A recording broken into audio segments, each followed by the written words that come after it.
For more on this, we're joined by American Majority CEO Ned Ryun. Ned, it's great to see you. And I brought with me the Liberation Day list because this has become iconic. What the president is saying to countries is, I'm not joking around about this deadline. If you negotiated and you got a deal, or you created a framework, that's great for you because you're going to get better terms than the folks who didn't. We're going back to this. He keeps his promises. He sets his deadlines. He doesn't let people cross the red lines. But, you know, of course, Schumer's saying everything they've done is terrible, even though they've gotten billions of dollars of investment in the United States. Right. I'm just thinking about how incredible this 6 months has been for Trump. I think it's maybe some of the most consequential 6 months we've seen in our history, at least in our recent history. And just going back 4 months ago, and the Panicans with their pearl clutching and their fainting couches going, Trump's tariffs and all of these blowing up of these trade deals is going to trigger recession. It's going to be the end of the world as we know it.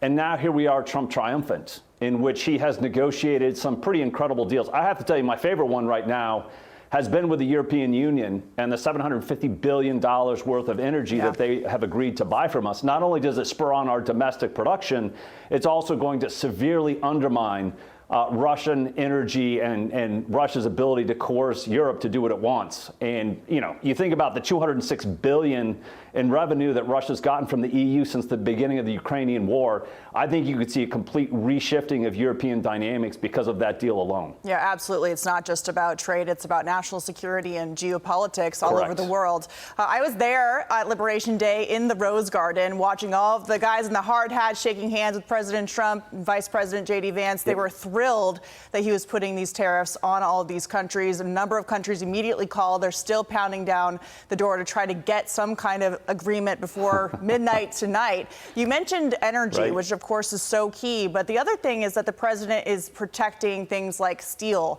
aluminum, key industries that America needs for its national security. He's also talked about other issues. But, you know, what do you see moving forward in terms of these other countries who didn't get in under the deadline and how they're going to have to make up for it now?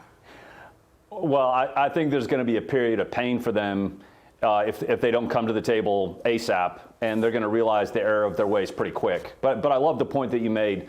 Not only is Trump trying to increase domestic manufacturing on a whole host of fronts, this is not only increasing U.S. jobs and making our economy better, it is national security on a whole host of fronts. And so Trump is able to pull off a multitude of real priorities for us with these trade deals.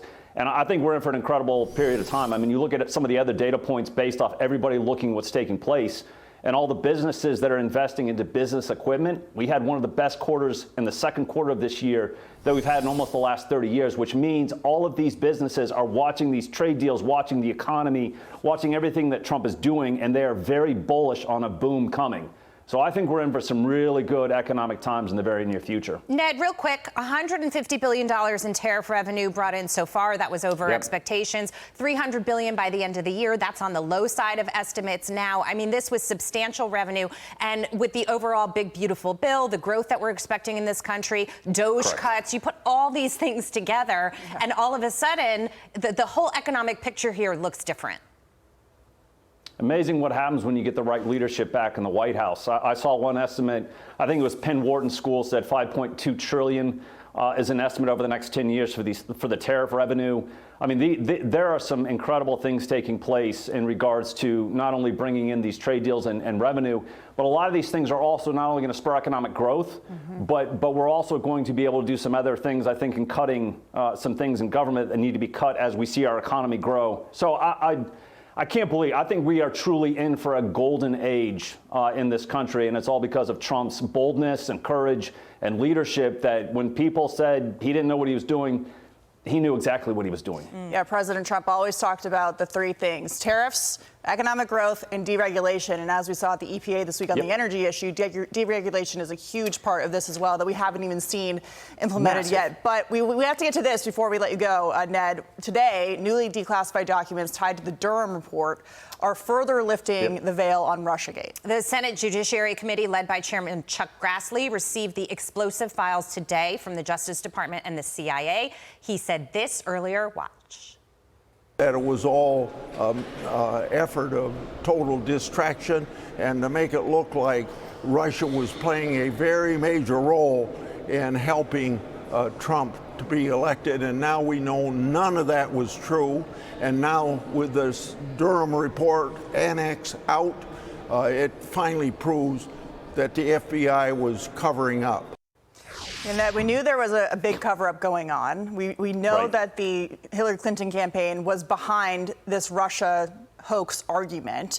And today we're finding out that in addition to all of that, it was used as a way to distract from Hillary Clinton's own criminal behavior by using a private server for classified information to distract from that. And so the biggest thing is, the intelligence community under Barack Obama used a political document from the DNC and the Clinton campaign to come up with an official report to smear the president. And so now we are here with more information, and they say more is coming. I mean, we have to call it for what it is, seditious conspiracy that was a coup attempt against Donald Trump.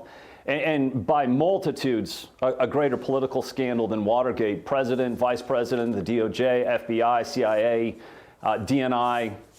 You had co-conspirators in the corporate propaganda that were willingly pushing this poison, this seditious poison, into our culture. The only way that I think we get back to right and everything being normal again is these are criminal acts. Criminal acts require criminal prosecutions. Do I think Obama's going to jail? I do not. Do I think the process could be the punishment for him? Absolutely. Do I think others absolutely need to go to jail? Brennan, Clapper, Comey, McCabe, James Baker, all of these folks, 100%, because if there's not consequences this time for these egregious actions, I think next time, whatever they cook up will be even worse. And so I think we're starting to see really how awful this entire situation is. But again, I don't want us to sweep it under the rug. I want to call it for what it is, and there have to be consequences for us to restore trust in these institutions and to make sure it never happens again. Fair point. Ned Ryun, thank you so much. Thanks, Ned.